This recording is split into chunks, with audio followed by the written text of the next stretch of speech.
everyone, today I'm here to share with you my July wrap-up. I read, are you ready for this? I read 16 books this month. 16! What? What? I feel like July is the best reading month for me throughout the whole year. I have no clue what it is. It's the smack dab middle of the year. Maybe that pushes me to read more. I thought happened this month, so that pushed me to read more. And I didn't have a lot of photography work, so I had a little bit of extra time. Either way, I read 16 books. Just to let you know, if you're new here, I don't ever read 16 books within a month. The best I usually do is like 8 or 9. So it's a big feat to read 16. Let's just get on to it because I have 16 books to talk about. So this might be a lengthy video. As always, I'm going to start with my least favorite books I've read this month, working up to my favorite. Also try to link all of the reviews of books that I've read this month right here, and they will also be down below in case you're interested on hearing my thoughts more. My least favorite book of the month was Changes in Latitude by Jen Malone. I gave this book like a 2.75 out of 5. I just honestly really didn't enjoy it. I thought it could have been so much better. This is kind of all about this girl goes with her mom and her brother on this boat trip, and she's really upset with her mom because her parents are divorcing, and she was the main reason why I didn't like this whole book. The main character was just infuriating. She was not understanding. She didn't want to talk to anybody. She didn't want to like give anybody the time of day. She was just, I think, the downfall of this book. So I don't know. I will say it's a good summer book. Like, it's all about, like, you know, a sailing trip and things like that. And it made me want to sail. That's amazing. But the main character just, I don't know. Maybe skip on this one. I know it's harsh. I feel so horrible to say that, but I am just trying to be honest with you guys. Moving on, a book that I wasn't even planning to read this month, but I did, was The Lovely Reckless by Cami Garcia. Sorry, there you go, you can see it now. This is all about a girl that gets in trouble a lot. She actually moves with her dad that's an undercover cop, and she goes to a new school, and she gets the attention of the bad boy that races a lot, and you can guess what happens from there. I'm not gonna lie to you guys, I am a sucker. A complete sucker for the bad boy trope. Like, if it's a bad boy that races and does all these bad things but's got a heart of gold, like, sign me up. It's horrible, I know, but I can't help but fall for it. This one was okay. Romance was very much insta-love, which is, I don't hate insta-love at all if it's done right. This one wasn't necessarily done like wrong, but it was very, very quick. His boyfriend had just recently died like 5 months ago, so I thought it was a little bit quick to fall in love, like literally fall in love with the new guy that fast. But again, you know, love knows no bounds, I know that, but I just felt it kind of unrealistic. But I mean, I'm not gonna lie to you, I was a sucker for this romance 100%. So I give this book like a 3 out of 5. I would say if you love that bad boy trope, this is a book to read probably. Next up, I want to talk about Song of the Current by Sarah Toskler. This is a fantasy book all about a girl that kind of works on a wherry, like her and her dad like kind of deliver cargo throughout this river, and her family has been known to be called by the river god. The river god really helps their voyages and things like that. Anyway, her dad gets in a spot of trouble, he gets put in jail, and she actually gets the chance to deliver this cargo. The only problem is she hasn't been called by the river god yet, so her voyages are very kind of rocky, not understanding. There's romance in this book. Overall, I like this book. I didn't love it. I wanted more from it. Say, if you love like sailing again, like being on a boat and like a really strong female character, this is a good book for that. I just found it kind of mediocre, honestly. I gave it a 3.5 out of 5. I would recommend it to you guys. I do think it's a solid debut novel at that. It just wasn't 100% up my alley. Moving on, I want to talk about The Lion Game by Ruth Ware. This is Ruth Ware's latest novel. This is my 3rd Ruth Ware novel, and it's my 3rd Ruth Ware novel that I found it okay. I find with her Ruth Ware novels I like the plot. The plot draws me in. There's so many other things that kind of work against it and make me not love it as much as I want to. As with all of her books, I have learned I am not a huge fan of her characters. Her characters are just kind of underdeveloped. A lot of her characters are just downright horrible. Like, they're just mean and catty and things like that. This book is all about these 4 friends, and they went to like 1 semester in boarding school together when they were like 14, 13, around that time, and they were the best of friends. They also participate in this thing called the Lion Game, so you get points for lies and if you can carry out the lie and things like that. Eventually, there's this one thing that happens, and then they all kind of break apart after that. This book takes place years later when they're all like in sort of like their late to late 20s, maybe early 30s, and one of the friends calls them all back that says, I need you, because their one last lie has exploded. So that's all I could tell you because it is a mystery thriller. The plot sounds interesting. It drew me in, but the overall, like, mystery, thrilling aspect was not all that mysterious. I found it just to be okay. I really resonated with the main character because she was a new mom and she was struggling, like, you know, to get help with her kid. She has to feel like she has to do it all, and, you know, it's just new mom struggles. So I really connected with the main character a ton, which is why I think I bumped this up to a 3.5 out of 5, but I just found it okay. I mean, maybe if you like mystery thriller, I don't know. It was just kind of a middle of the road one for me, honestly. And I don't know. I feel like I want to read more of her books, but then I don't. Then I have Because You Love to Hate Me. This is an anthology all about villains. It has 13 tales of villainy in this. I gave this a 3.75 out of 5.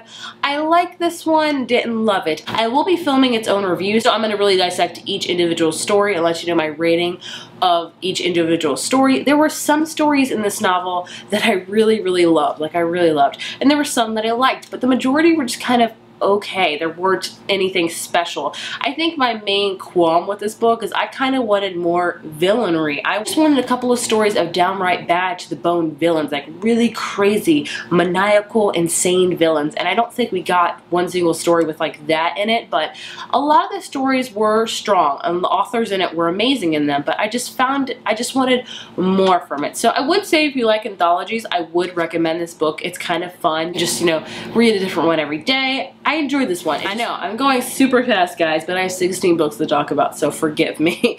Next, I want to talk about On the Fence by Casey West. One of her older books, and it's one of my favorite books of hers. I've learned with Casey West books, I either really like them or they're just kind of okay for me. This is all about a girl named Charlie, and Charlie's a tomboy. She has like 3 or 4 older brothers, and her mom has passed away and she's just really being a tomboy, but she finds herself at a job working at this boutique and maybe, you know, liking some girly things but trying to hide them from her brothers. And she also gets to talking to her neighbor who she considers like a brother every night. Like, they talk like the fence that separates them and they talk back and forth, hence On the Fence. I thought this was really, really cute. One of my favorite Casey West books. If you're interested in contemporaries, I would definitely recommend this one. I gave this one a 3.75 as well. The next one is Sounds Like Me by Sarah Bareilles. I gave this one a 4 out of 5. I really enjoyed this one. I love Sarah Bareilles. She's an amazing singer-songwriter. I've loved her for such a long time. This is a very, very short book, less than 200 pages. You get to learn more about Sarah, of how she came to be a writer, about her love, about her writing songs and writing the music for Waitress. It was just a really solid memoir. One of my favorites. You can really tell that she's just a beautiful writer. I've known that for a while because her lyrics are just so stunning, and I could tell that she really poured her heart and soul in this book. So I would definitely recommend this. You get a little glimpse into her life, so I enjoyed it. Then I have Coming Up for Air by Miranda Killany, another contemporary book. This is honestly, I think, my favorite Miranda Killany book. I really enjoyed it. This is about a girl named Maggie who is focused on swimming. She is a competitive swimmer. She's going to college on a scholarship with swimming. She wants to be in the U.S. Olympic team for swimming. It feels that she's devoted so much time to swimming that she's kind of left out a lot of the normal teenage life. So, and with that means like love interest and experimenting with things. So she asks her best friend Levi, who is also a competitive swimmer, to kind of help her in the romance department, and that's basically what this book is all about. I really loved it for the fact of learning about competitive swimming. Wow, that's all I gotta say to people that compete with anything, honestly. But I really found this to be a strong, awesome contemporary book, and I would definitely recommend it. And the romance was just all the adorable things, so I gave this one 4 out of 5 as well. I think like the next 5 books are 4 out of 5s.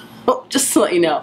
Then I have What to Say Next by Julie Buxbaum. This is all about a girl named Kit who has lost her dad recently, and she's struggling with that, so she decides to kind of sit at a lunch table she's never sat at before with a guy named David who usually sits alone. David actually has autism, and they start talking and forming a relationship and being friends, and that's basically what this book is about. It's a very, very short book, but I loved it for the fact of the main character being autistic. I think that's amazing. I feel like it's just a great mental illness book that talks about autism because it's very relevant in the world today, and I found it to be a very, very, I would say this is not like a really, really super sad contemporary, but it's kind of on that side. Like, if you want your more serious contemporary books, this will be good for you, and I really enjoyed it as well. So like I said, again, 4 out of 5. Another mystery thriller I read this month was Don't You Cry by Mary Kubica. My favorite Mary Kubica book by far. This is only my second one, so not to say a lot. This is all about a girl named Esther. In her Chicago apartment one night, she disappears, and we really follow her roommate Quinn. Quinn is trying to find Esther. What is she doing? Like, is she dead? Did she disappear? All that kind of things. But meanwhile, like in a completely different part of this story, a guy named Alex has noticed that this new girl has popped up in the coffee shop that he works at. She's mysterious and alluring, and so we have these two intertwining stories overall, and this book kept me for a loop. I was thinking this was going to happen, and then it went off the path and did something else. I really enjoyed this book. I would highly recommend this book if you like mystery thrillers. I could see why everyone says this is their favorite Mary Kubica book.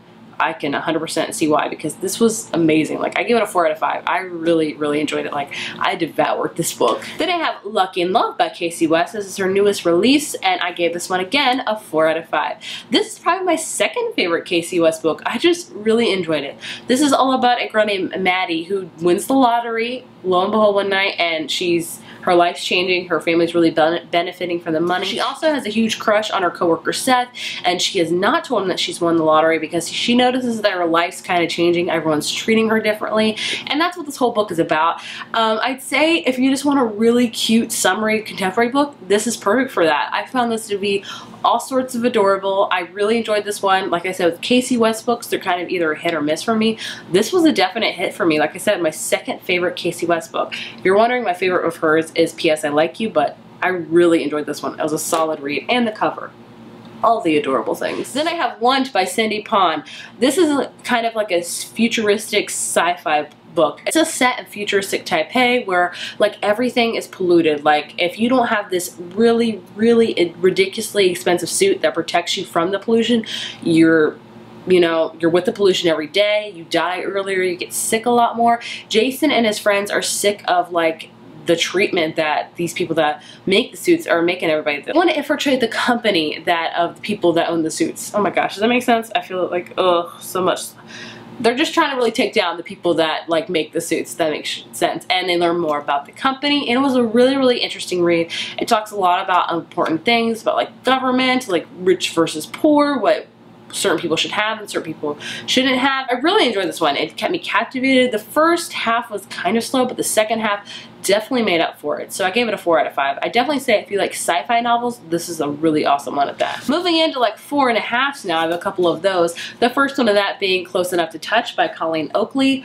Oh, I adored this one so much. This is all about a girl named Jubilee who is quintessentially allergic to people. Like she can't touch people like skin to skin. She will break out into hives and rashes and could die from anaphylactic shock. So basically in this book, she has to come out from her house because she's been living in her house alone for like the past 9 years, and she starts to work at a library, and she gets to know a guy named Eric who's just recently adopted a 10-year-old boy, and it's just a beautiful book. It's all about human connection, and it's just amazing. Emily loves reading. She loves reading. She works in a library. So I definitely say if you were a book lover to read this book. It was just, oh, it was so amazing. I remember when I looked this up on Goodreads, everyone said amazing things about it, and I can 100% see why. This book will just make you smile, and it will make you like happy, and it's just amazing, honestly. I gave it a 4.5 out of 5. Highly, highly would recommend it. Then I have, also at 4.5 stars, I have Final Girls by Riley Sager. I love this book so much. A lot of people don't. It's a polarizing book. Either you love it or you don't. A lot of people on BookTube don't love it. I loved it. This is all about the trope of like the final girl, the one girl out of the horror movie that kind of walks away unscathed, and you're just like, how? In this book, we follow Quincy, who is a final girl. She survived this mass murder that happened years ago to her at this place called Pine Cottage. She was the only one that walked away. All of her friends got murdered that night, and she walked away unscathed. So it's been years later. She is doing a lot better now. She is engaged to a man that she loves. She is using Xanax a lot to help her calm down, and she's really repressed and forgotten a lot of her memories of what happened that night. So basically, Quinn is part of this thing called the Final Girls. There's 2 other Final Girls. In the beginning of this book, we find one of the Final Girls dead in her bathtub, committed suicide, and then the other final girl that's alive shows up at Quincy's doorstep, and they want to figure out what has happened to this other final girl, why she committed suicide, or if she did commit suicide. So that's what this book is all about. It's basically like really Quincy's trying to remember what happened to her that night. So you have two parallel stories from this book. You have what's going on at Pine Cottage that happened to her years ago and what's going on now. And it was scary. I'm not gonna lie to you. I was petrified reading this book. Spoiler warning, I'm like the biggest scaredy cat there is. This book gripped me, it scared me, I just fell in love with it, honestly. I think if you love mystery and thrillers, you will love this book. It had me guessing. I could see why certain people would guess the ending a mile away. I did not. Did not at all. I was very surprised and I just loved every bit of this, and it could be an amazing movie. I'd probably be scared to see the movie, but I devoured this book, so I would highly recommend it. But like I said, I don't know if you want to take that with a grain of salt, because a lot of people on BookTube don't love it. I really enjoyed it. The last two books I want to talk about, I gave 5 stars to. The first one is Nimona by Noelle Stevenson. I read this one on a whim for the BookTubeathon, and I am so glad I did. This is a graphic novel, and it's all about like supervillains. So we have Lord Blackheart right here, and one day Nimona right here shows up on his doorstep wanting to be the sidekick of his, and he's like, what the heck? And so they become like a team. They're trying to take Sir Goldieloin down, and it's all about that. It's kind of like supervillain. It says nemesis, dragons, science, symbolism. It was so awesome. It made me laugh, it made me tear up, it made me smile. This was just an amazing graphic novel. If you're hesitant with graphic novels, much like myself, I don't read barely any graphic novels. I think I like the idea of them, I just don't read them. You will fall in love with this book. I loved it so much. I would highly recommend it. It's 266 pages. You can read it within a couple of hours, guaranteed. I love this to pieces. Like, I want to read all of the things this author has written or drawn. Like, it's amazing. The last book I'm going to talk about that was my favorite of the entire month is Roar by Cora Carmack. I love this book so, so much. This is all about storms and storm magic. So in this fantasy world, there are different storms, and these people called stormlings can fight these storms, and they can take out the heart of the storm and all that kind of stuff. In this book, we follow our main character, Aurora, who's actually a stormling heir, and she's actually set to be queen. The only problem is she doesn't have any stormling power, so how is she be queen if she can't protect her own people? So her mom decides to marry her off to another prince in an adjoining kingdom, so they're about to get married, and then Aurora learns something about her fiance that she's not happy about, as she goes off and finds these people called storm hunters who battle storms on their own out in the wilderness, and they actually have their own storm magic, so she decides to join them and learn if she can have storm magic, and it was just so amazing. An amazing fantasy world, amazing romance. I was gripped. My favorite of the month by far, one of my favorites of the entire year, honestly. So there you have it. Those are the 16 books that I read. Hopefully this wasn't a super long video, and if it was, I apologize. I just really wanted to tell you every single opinion I have of a book. Like I said, I have reviews on a lot of these books. They're master reviews, so I will link all of them down below. I'll explain to you what reviews I have of what particular books, and some of these books I talked about today will have upcoming reviews, if that makes any sense. If you have read any of these books, please let me know your thoughts and opinions down below. Did you have the same feelings as me or not? If you enjoyed this video, be sure to give it a thumbs up and hit subscribe, and I will see you guys in my next one. Bye.